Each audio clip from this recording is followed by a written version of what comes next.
What is your goal? That's the leading question. Whenever you're looking to advance in any area, what exactly is your goal? Your goals always have to be clearly defined, because if you don't have a clearly defined goal, that means you don't have a target. That means you're never going to hit it. Right? So you always have to know exactly what it is that you want so that you can position yourselves to start taking the steps in that direction and eventually hit exactly where that target is. So I'm going to give you an example. All right. Now put this in the context of, whatever your goals are. I'm working with a couple right now.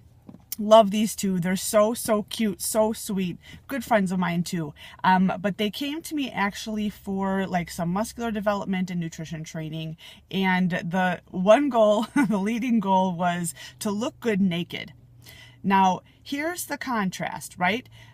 How do you know what the other person's concept of looking good naked is? Right? Like if you were me as the coach. So you have to chisel down in order to get more specific on what that goal is. Like, is this to look like a gigantic bodybuilder? Is this to look like a little person who Ethiopian marathon runner? Like, what does this actually mean? So when we break that goal down into many chunks, the bigger goals, the more defined goals actually came to the surface. I want to have a body fat between 10 and 12%. I want to bring up my shoulders. I want to bring up my rear delts. I've never been able to see my abdominals, just like crisp before. I know they're in there. I want to be able to see them. You see the difference between just having kind of like a vague, kind of nondescript, I think I kind of want this, and here, this is exactly what I want.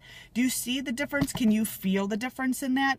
So when you're setting your goal, whatever this is, this could be financial. This is, how you show up in your relationships. This is a career track for yourself. This is how you perform in school, your grades, whatever it is for you. You have to have very, very clearly defined goals. Okay?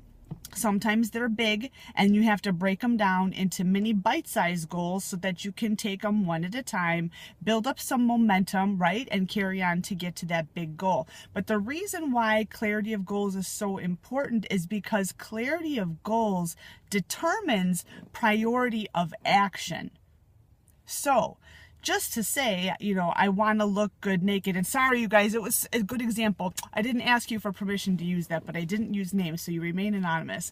But having the goal of looking good naked may not be enough to drive any person to keep on going. It usually doesn't, but when you get very descriptive on the goals, I want to have a body fat between 10 and 12%. I want to be able to run a 5-minute mile, right? Like there's like a very, very clear descriptor. It changes how you think and it changes how you behave, and it causes you to actually make decisions and prioritize your actions as though you are that person already. And that's what it's all about. It's becoming that person who has that thing up here before you ever even have it in your hand. Clarity of goals determines priority of action.